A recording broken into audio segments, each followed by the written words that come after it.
Ayo, Plaidman here. Yeah, I got the plug-in ears. So I realized that I read a three-part book series that I love and adore and haven't talked about. Now, I'm kind of inclined to talk about the elections and everything's going on and yada yada yada. But is this better? There we go. Now you can see my face a little better. I know I need proper lights, and I'm sorry that I don't have proper lights. I I'm looking at my situation and I'm like, this is embarrassing. I need to invest some money in this. Anyhow, neither here nor there. So the book series that I want to talk about, and I'm sorry this is becoming a book series thing. It's not intentional. I'm gonna get on Wheel of Time season 2, and then after that, I'm gonna need a break. So I'll probably do Black Mirror and finish that out and bang that out, at least a season of it. And then after that, I'll attack. What is the thing called? It's Lord of the Rings, but they call it Rings of Power. It's weird because I'm only attacking things I hate. Like House of Dragons, I love. The show is terrific. It's not perfect. If you read the book, you'd be like, which a lot of people are like, there's a book? There's a book about House of Dragons? What? Yeah, there is. It's actually the best book in the entire series. In all of the novels that George R. R. Martin has written, the House of Dragon novel, which isn't called that, is the best novel of the entire series. Because effectively, it's like a codex of 200 years of history as if it was written by, like, scribes, if you will. And it's amazing. Like, that book, best in the series. I've read all the books. I hate them, except for that book. That book is terrific because it explains all the things that are going on. It doesn't have all the kind of minutia and BS that goes on. Whatever. Anyways, none of that matters. This is not what I'm talking about. So, I have a buddy of mine who he's a construction guy, whatever, and I don't even know how it came up, but we're talking about books and how I listen to audiobooks and books at work and yada yada yada. And he suggested a series that he listened to 10 years prior. Okay? 5 years prior, whatever the heck it was.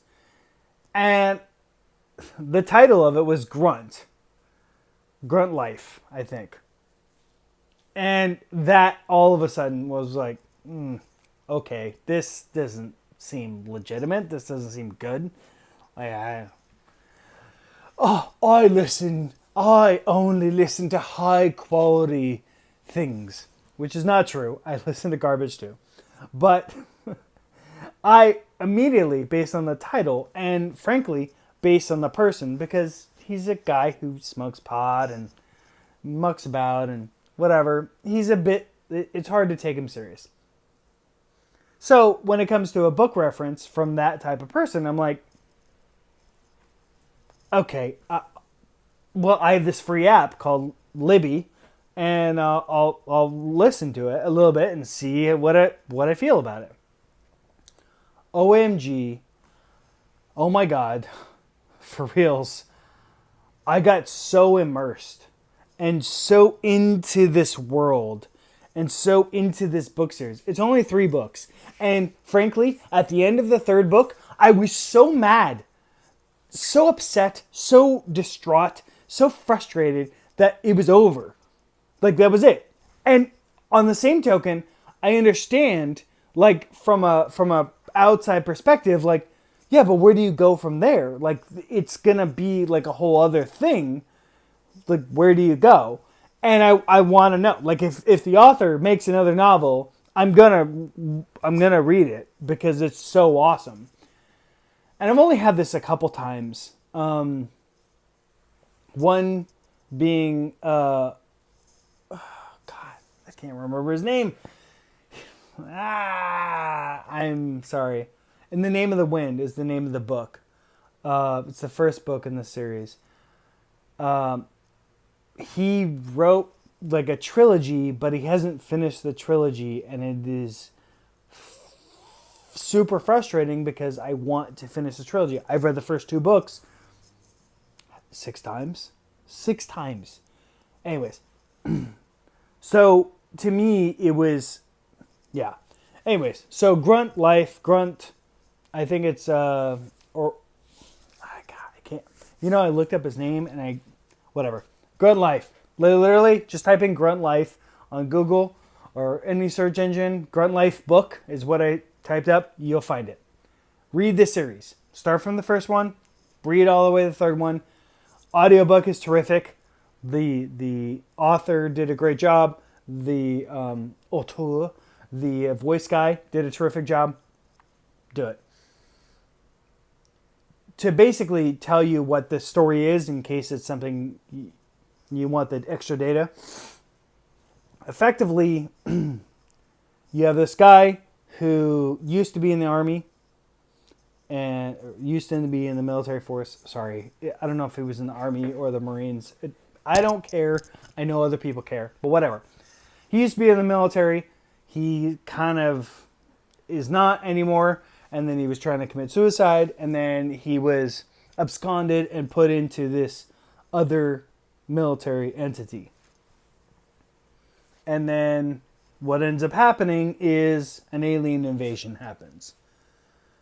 I'm not speaking out of school. I'm pretty sure this is in the back of the book, if you cared to get the book or whatever. And what's so amazing is not just this individual's experiences, because you are experiencing kind of the end of the world through this guy's experience.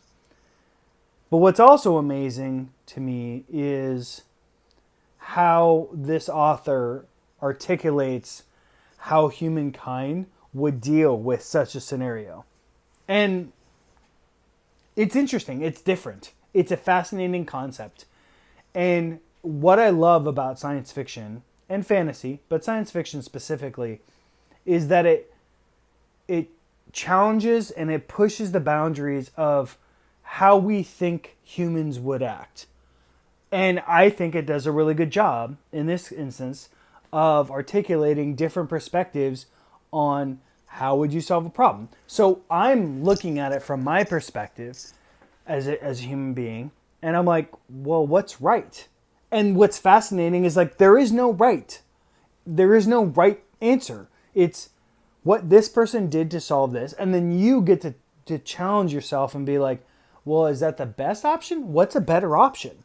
And in my opinion, that is what good fiction does. Good fiction challenges you, the reader, to be like, to think about it and question and ponder, hey, is this how things should be or not? I don't know. I don't know if that's how humans would react.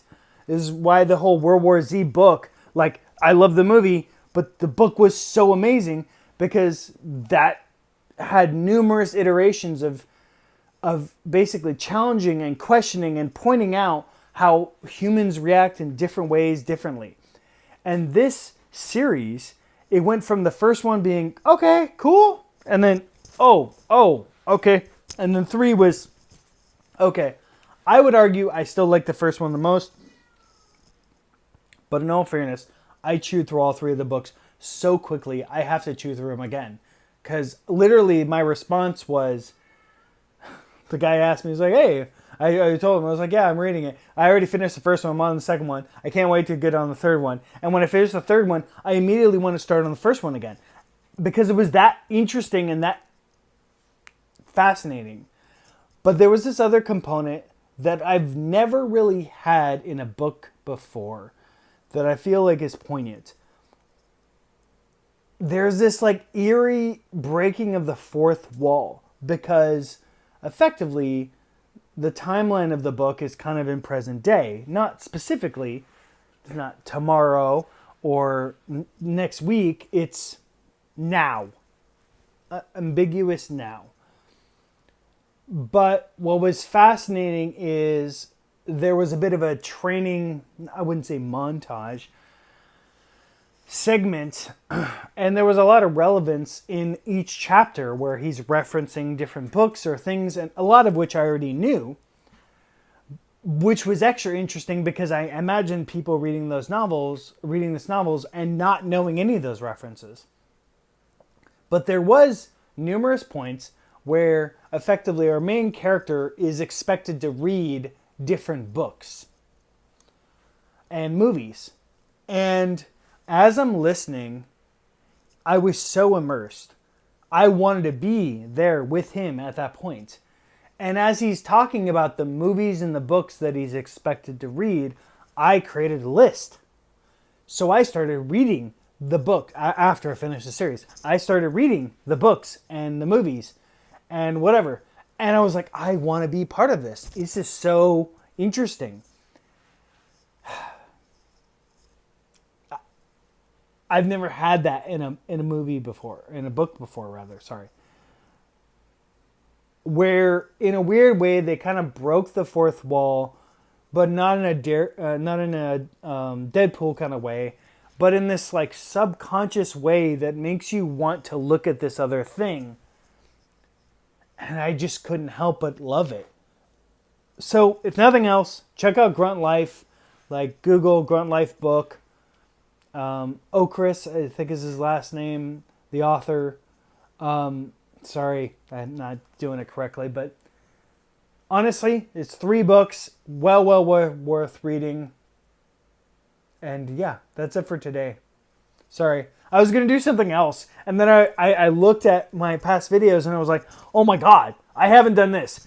I have to do it. I have to do it before it's like kind of out of my mind, because I'm already a couple books and movies into that series. I'm going to do V for Vendetta next because I love that movie, but I just had to share that with you guys. I love you all. Plaidman out. Bye-bye.